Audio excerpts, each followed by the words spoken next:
함께 찬송가 314장 함께 부르도록 하겠습니다.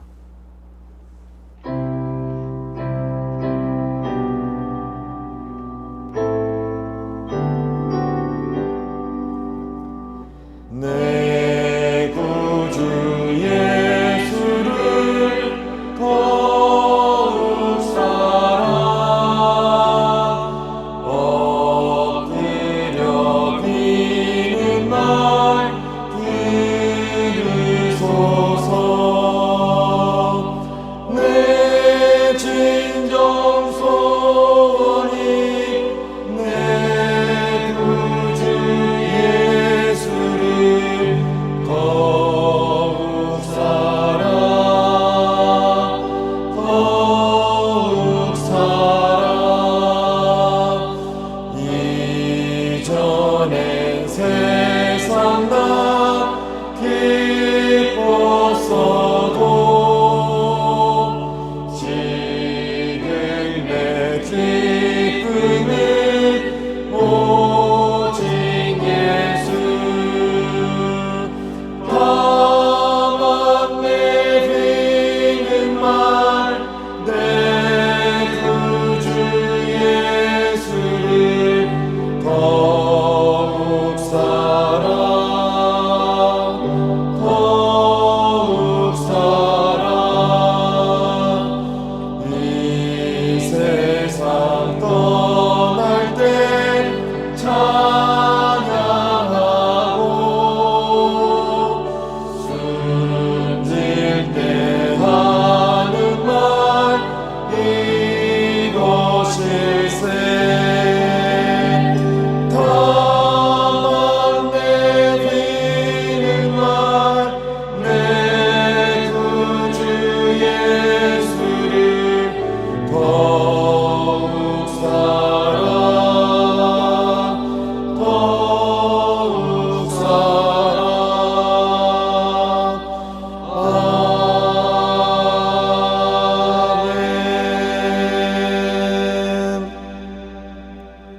함께 기도하시겠습니다. 하나님 아버지, 또 하나님께서 보내어 주신 삶의 자리 그 일터에서 한 주간의 삶을 잘 마치고 또 10월의 첫 번째 날 이 토요일 새벽에 주 앞에 나왔습니다. 겸손한 마음으로 나온 저희들에게 주님 말씀하여 주시고 깨닫게 하여 주시고 또 실제로 살아갈 수 있도록 능력도 허락하여 주옵소서.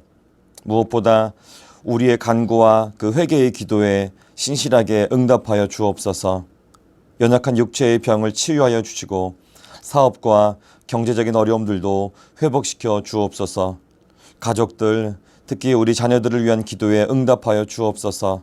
나 자신의 믿음도 성숙하게 하여 주셔서 내가 내 삶의 주인으로 살지 않고 오직 예수님을 내 삶의 주인으로 모셔 살게 하여 주옵소서. 무엇보다 우리 주님을 뜨겁게 사랑하는 주님의 자녀들 다 되게 하여 주옵소서. 이 나라를 안정되게 하옵소서. 새롭게 출범한 정부와 이 대통령에게 하나님을 두려워하며 진실하며 불의한 이익을 미워하는 마음을 주시고 특별히 미신과 우상 숭배에 빠지지 않고 정의와 공의로 통치되는 나라 잘 이루게 하여 주옵소서. 또 정치와 경제와 사회와 교육, 문화 이 모든 영역 가운데에서도 하나님 안정을 허락하여 주옵소서. 특별히 정치하시는 분들 싸우지 않고 보복 정치하지 않고 오히려 화해하고 마음을 아파여 어려운 시기를 잘 이겨내고 새로운 대통령을 중심으로 한 마음으로 지혜를 모으게 하여 주시고 백성을 잘 섬기는 정말 백성을 위한 정치 잘하게 하여 주옵소서. 분단 70년이 넘은 이 나라입니다. 북한 땅도 이제는 평화롭게 복음으로 닫힌 문을 열어주셔서 이 나라가 주님의 사랑으로 하나가 되고 하나님 기뻐하시는 귀한 민족으로 새롭게 일어나도록 이 한반도를 축복하여 주옵소서. 이 땅에 세워진 주님의 교회들을 돌보아 주셔서 하나님과 세상 앞에 그리고 물질 앞에 정직하게 하게 하옵소서. 세상의 가치관과 어떤 권력으로 이 교회가 움직여지는 것이 아니라 말씀과 기도로 또 사랑과 순종과 섬김으로 이 교회가 세워지게 하여 주옵소서. 무엇보다 복음을 전하는 일에 열심을 내는 순결한 교회들 다 되게 하여 주옵소서. 우리 수유제일교회가 그러한 교회 먼저 되게 하옵시고 이 땅에서 빛으로 소금으로 주님 주신 귀한 사명 잘 감당해내는 주님 기뻐하시는 교회로 잘 성장하게 하여 주옵소서. 오늘 하루도 우리를 끝까지 사랑해 주시는 주님 안에서 우리 평안히 안식하고 또 왕 되신 주님의 보호하심 아래에 거하는 복 있는 하루 다 되게 하여 주옵소서. 예수님의 이름으로 감사하며 기도하였습니다. 아멘. 이 새벽에는 시편 18편의 말씀을 우리 함께 읽도록 하겠습니다. 나의 힘이신 여호와여, 내가 주를 사랑하나이다. 여호와는 나의 반석이시오, 나의 요새시오, 나를 건지시는 이시오, 나의 하나님이시오, 내가 그 안에 피할 나의 바위시오, 나의 방패시오, 나의 구원의 뿌리시오, 나의 산성이시로다. 내가 찬송 받으실 여호와께 아뢰리니 내 원수들에게서 구원을 얻으리로다. 사망의 줄이 나를 얽고 불의의 창수가 나를 두렵게 하였으며 수월의 줄이 나를 두르고 사망의 올무가 내게 이르렀도다. 내가 환난 중에서 여호와께 아뢰며 나의 하나님께 부르짖었더니 그가 그의 성전에서 내 소리를 들으시며 그의 앞에서 나의 부르짖음이 그의 귀에 들렸도다. 이에 땅이 진동하고 산들의 터도 요동하였으니 그의 진노로 말미암음이로다. 그의 코에서 연기가 오르고 입에서 불이 나와 사람이여 그 불에 숯이 피었도다. 그가 또 하늘을 들이우시고 강림하시니 그의 발 아래는 어두캄캄하도다. 구름을 타고 다니시며 바람 날개를 타고 높이 솟아오르셨도다. 그가 흑암을 그의 숨는 곳으로 삼으사 장막같이 자기를 두르게 하시며 곧 물의 흑암과 공중의 빽빽한 구름으로 그리하시도다. 그 앞에 광채로 말미암아 빽빽한 구름이 지나며 우박과 숯불이 내리도다. 여호와께서 하늘에서 우레소리를 내시고 지존하신 이가 음성을 내시며 우박과 숯불을 내리시도다. 그의 화살을 날려 그들을 흩으시며 많은 번개로 그들을 깨뜨리셨도다. 이럴 때에 여호와의 꾸지람과 콧김으로 말미암아 물밑이 드러나고 세상의 터가 나타났도다. 그가 높은 곳에서 손을 펴사 나를 붙잡아 주시며 많은 물에서 나를 건져내셨도다. 나를 강한 원수와 미워하는 자에게서 건지셨으며 그들은 나보다 힘이 세기 때문이로다. 그들이 나의 재앙의 날에 내게 이르렀으나 여호와께서 나의 의지가 되셨도다. 나를 넓은 곳으로 인도하시고 나를 기뻐하심으로 나를 구원하셨도다. 여호와께서 내 의를 따라 상 주시며 내 손의 깨끗함을 따라 내게 갚으셨으니 이는 내가 여호와의 도를 지키고 악하게 내 하나님을 떠나지 아니하였으며 그의 모든 규례가 내 앞에 있고 내게서 그의 율례를 버리지 아니하였음이로다. 또한 나는 그의 앞에 완전하여 나의 죄악에서 스스로 자신을 지켰나니 그러므로 여호와께서 내 의를 따라 갚으시되 그의 목전에서 내 손이 깨끗한 만큼 내게 갚으셨도다. 자비로운 자에게는 주의 자비로우심을 나타내시며 완전한 자에게는 주의 완전하심을 보이시며 깨끗한 자에게는 주의 깨끗하심을 보이시며 사악한 자에게는 주의 거스르심을 보이시리니 주께서 곤고한 백성은 구원하시고 교만한 눈은 낮추시리이다.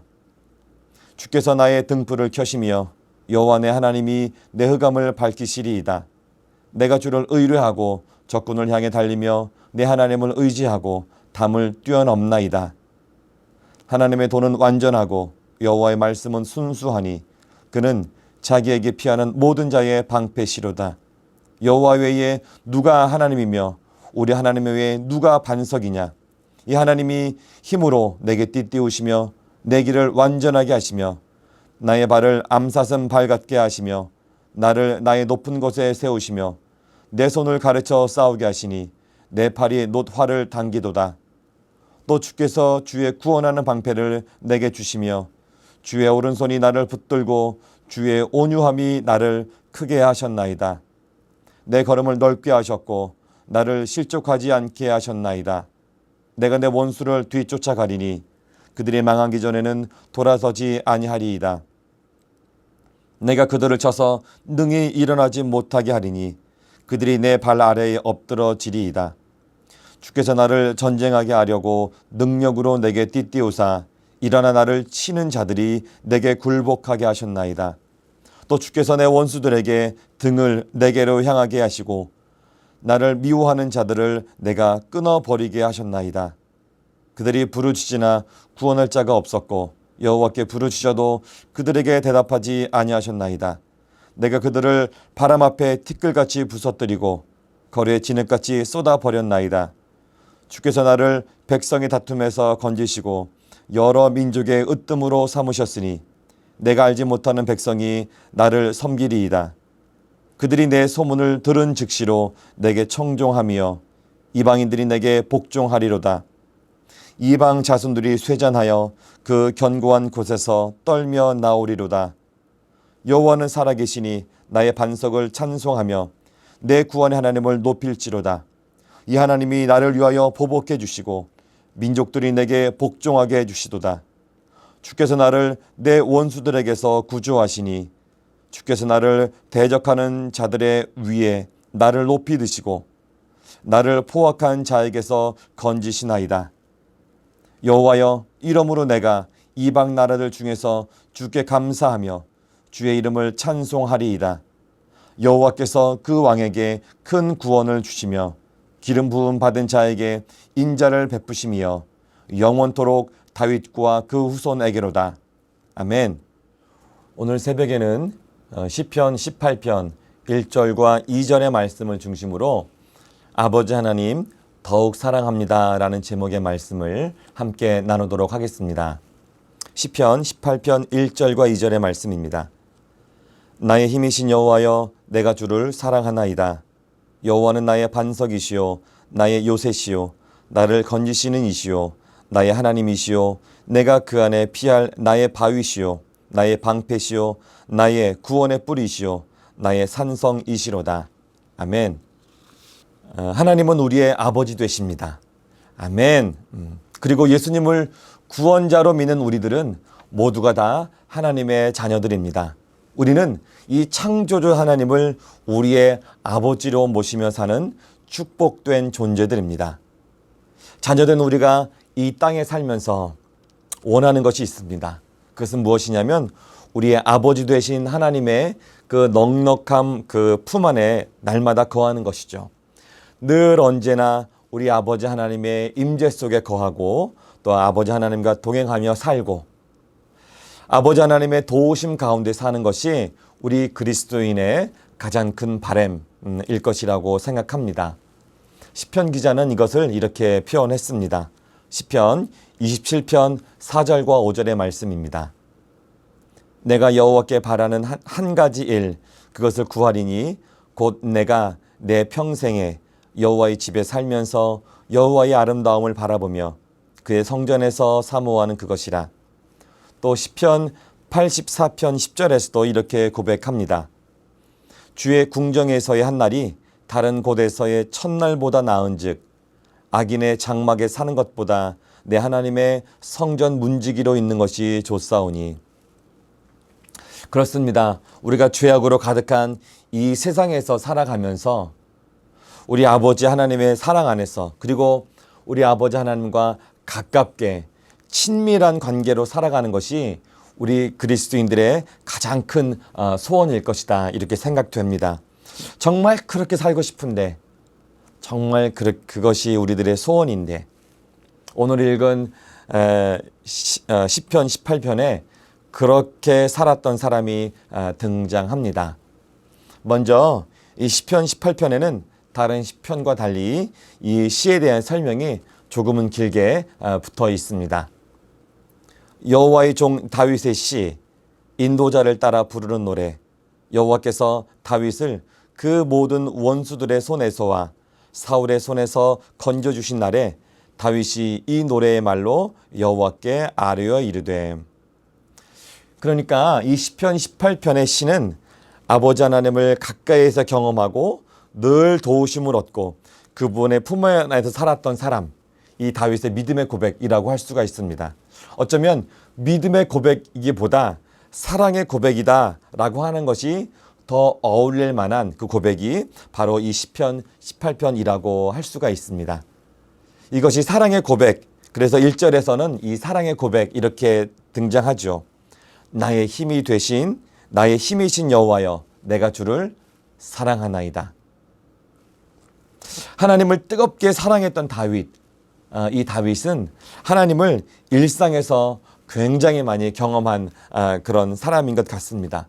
2절에 보니까 다윗이 하나님을 어떻게 경험했는지 아주 구체적으로 또 현실적으로 기록해 놓았는데요. 2절입니다.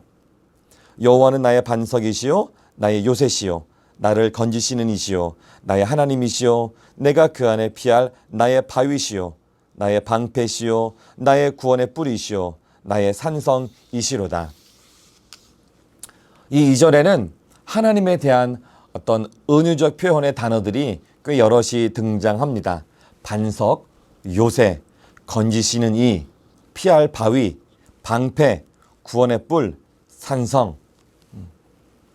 이 단어들은 어떤 보이지 않는 상상 속에서 어떤 추상적인 그런 단어들이 아니죠. 다윗이 실제로 적들과 전쟁을 하면서 때로는 숨고 피하고 도망 다니면서 다윗이 실제로 직접 만지고 사용하고 경험했던 삶의 도구들입니다. 어떤 것들은 전쟁 무기들이었고 또 지형지물이었습니다. 또 실제로 자신을 도와주었던 어떤 존재들이었습니다. 다윗은 이러한 도구들을 사용하고 이용하면서 자신의 주변의 그 도구들을 통하여 하나님이 어떠한 분이신지를 경험했습니다. 그러니까 다른 표현으로는 이것이죠. 이 다윗에게는 하나님이 아주 멀리 계신 분으로 경험된 것이 아니라 자신의 주변에 아주 가까이에 계신 분으로 경험하고 있었다. 다윗에게 하나님은 가까운 분이셨다 이것이죠. 하나님이 너무 멀리 계셔서 내 기도를 들으시는지 안 들으시는지 또 내 형편과 처지를 잘 아시는지 모르시는지 그렇게 궁금증을 가지고 나아가는 그런 분이 이 최소한 다윗에게는 아니셨다라고 하는 것입니다. 그래서 다윗은 어려운 순간을 경험할 때마다 위험과 환난의 순간마다 이 가까이에 계신 이 하나님께 도움을 요청하고 또 즉각적인 하나님의 도우심을 얻었습니다. 그것이 바로 2절의 말씀인 것이죠. 2절 다시 한번 읽겠습니다. 여호와는 나의 반석이시요 나의 요새시요 나를 건지시는 이시요 나의 하나님이시요 내가 그 안에 피할 나의 바위시요 나의 방패시요 나의 구원의 뿌리시요 나의 산성이시로다. 우리 함께 생각해 보겠습니다. 하나님은 우리의 아버지이심이 분명합니다. 아멘. 사도행전 17장 27절 하반절에 보면 하나님은 우리 각 사람에게 멀리 계신 분이 아니시다 이렇게 기록되어 있습니다. 그리고 고린도후서 1장 3절에서 4절의 말씀을 보면 우리의 모든 환난 가운데 우리를 위로하시는 분이 우리 하나님이시다 이렇게 바울은 기록해 놓았습니다. 그런데 우리에게 이 아버지 되신 하나님은 정말 가까이 계신 분이십니까? 아니면 혹시 멀리 계신 분 아니십니까? 기도하도 때때로 하나님이 듣지 아니하시는 것 같고 응답도 제대로 안 되는 것 같고 이 다윗이 경험하는 것처럼 일상에서도 만나는 아버지 하나님 맞습니까? 아니면 예배당에 와서 예배 드릴 때만 때로는 우리가 하나님께 부르짖을 때만 만나는 그런 하나님 혹시 아니십니까? 몇 개월 동안 우리 주일 찬양팀과 함께 나누었던 책이 한 권이 있었습니다. 그 책 이름은 하나님의 임재 연습이라는 아주 고전 중의 고전입니다. 이 책은 로렌스 형제 이야기라고도 많이 알려져 있는 그런 책입니다. 이 책에서 이 로렌스 형제는 수도사였는데요. 아주 작고 사소하고도 일상적인 어떤 그 삶의 일을 통해서도 하나님을 만난 그 경험들을 아주 잘 이야기하고 있습니다.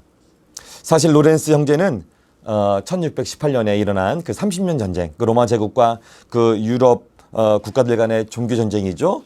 30년 동안 일어났던 그 전쟁에 나갔습니다. 10대의 나이에 그 전쟁에 나갔습니다. 그리고 부상을 얻게 되고 고통의 시간을 오랫동안 보냈습니다.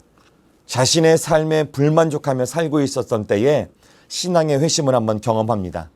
그래서 나이가 50쯤 되었을 때 프랑스 파리에 있는 가르멜 수도원, 이런 수도원에 들어가서 평신도 수도사의 삶을 새롭게 시작하게 됩니다. 그런데 그가 이 수도원에서 맡은 첫 번째 임무는 무엇이냐면, 보통 수도사 하면 성경을 가르치거나 아니면 성경을 필사하거나 기도하거나 나름 어떤 멋진, 그러니까 인정받을 법한 어떤 수도사다운 일을 하게 되는데, 이 로렌스 형제에게는 주방에서 일을 하는 것이 그의 임무로 맡겨졌습니다.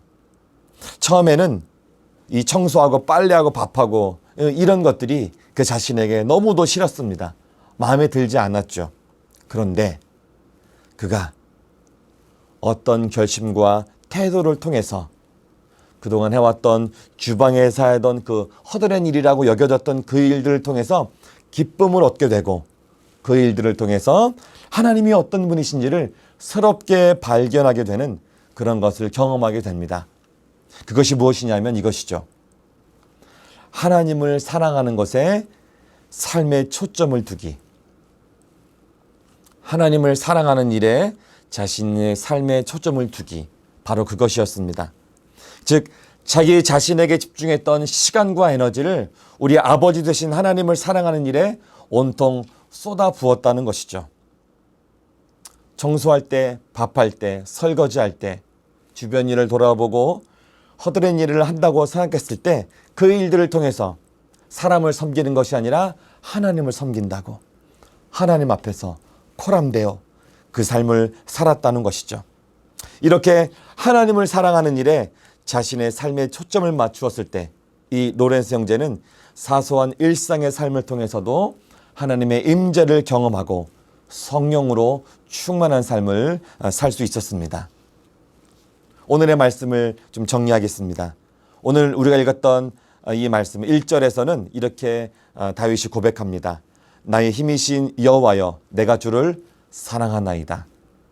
다윗은 그 누구보다도 이 하나님을 사랑했습니다. 뜨겁게 사랑한 사람이었습니다. 서두에 읽었던 시편 27편의 말씀도 사실은 다윗의 고백입니다. 제가 다시 한번 읽겠습니다.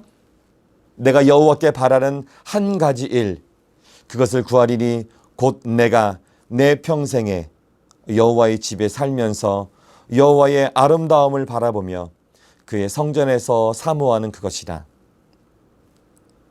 이 다윗은 왕으로서 아주 호화롭게, 그리고 권력과 권세를 누리면서 자기 마음껏 정말 편안한 생활을 살 수 있는 그런 궁전에서 살기보다 그저 하나님의 집에서 조금은 부족할 수 있죠. 정말 그렇게 살지라도 하나님과 가까이 사는 것을 더 원했습니다. 왜 그랬습니까? 하나님을 사랑하기 때문에. 하나님을 사랑하기 때문에. 하나님을 사랑하기 때문에 세상의 모든 즐거움보다, 세상의 그 어떤 유익과 쾌락과 그 만족보다 하나님 곁에 살기를 원했던 것입니다. 그래서 하나님은 이 다윗의 이 마음을 다 아셨습니다. 아주 귀하게 여기시고 특별하게 이 다윗을 돌보아 주셨습니다. 사도행전 13장에 보면 다윗, 내 마음에 꼭 맞는 사람이다. 내 뜻을 그를 통하여 다 이루겠다. 이렇게 하나님이 다윗을 평가하는 것을 볼 수가 있습니다. 이 다윗, 목동이었던 이 다윗, 하나님께서 이스라엘의 두 번째 왕으로 세우셨습니다. 이스라엘의 모든 왕들의 기준이 바로 이 다윗이 되었습니다. 하나님은 다른 왕들이 잘못했을 때 이 다윗을 기억하여 주시고, 다윗 덕분에, 다윗 때문에 다른 왕들을 그 잘못을 다 참아주시고 용서하여 주셨습니다.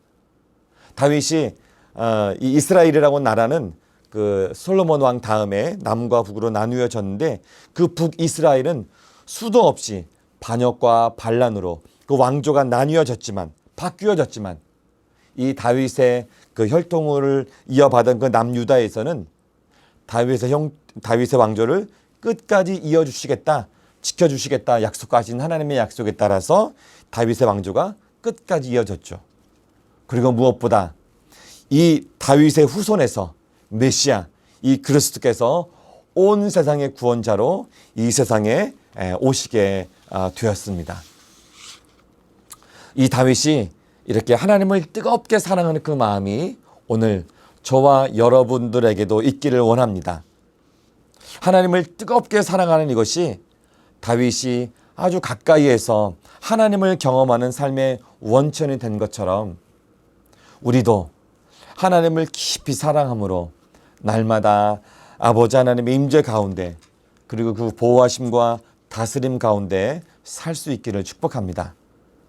그래서 이 은혜가 오늘 이 자리에 함께 이 시편의 말씀을 함께 나눈 수유제일의 모든 성도들에게 함께 하기를 예수님의 이름으로 축복합니다. 우리 함께 기도하시겠습니다.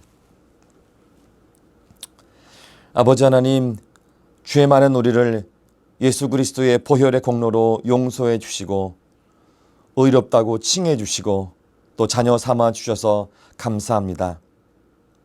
갚을 길 없는 큰 은혜를 베풀어 주셨는데도 감사하며 살기보다 오히려 불평하며 살고 하나님 어디 있느냐고 의심하며 살 때도 있었습니다.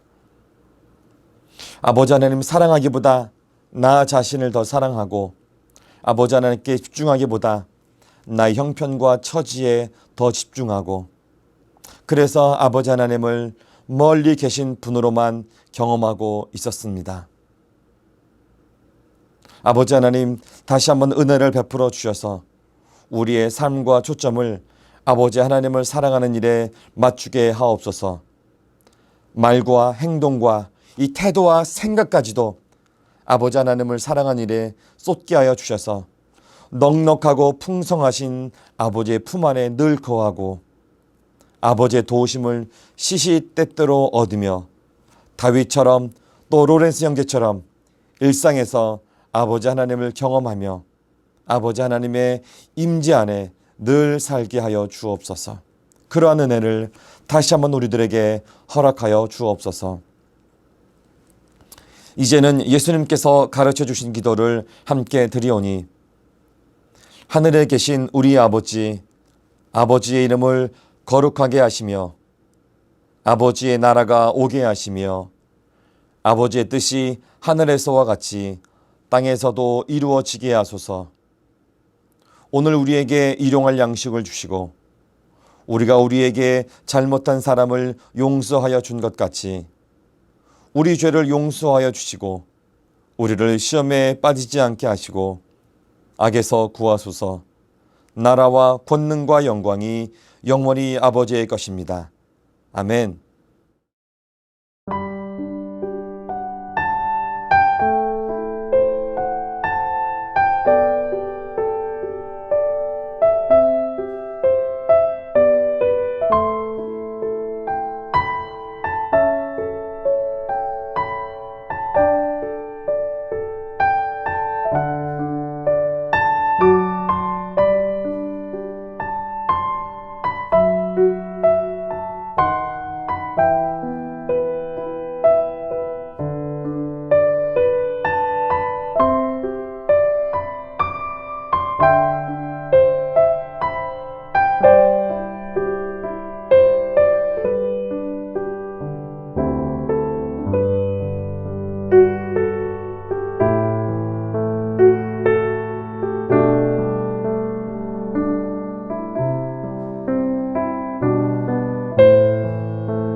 네.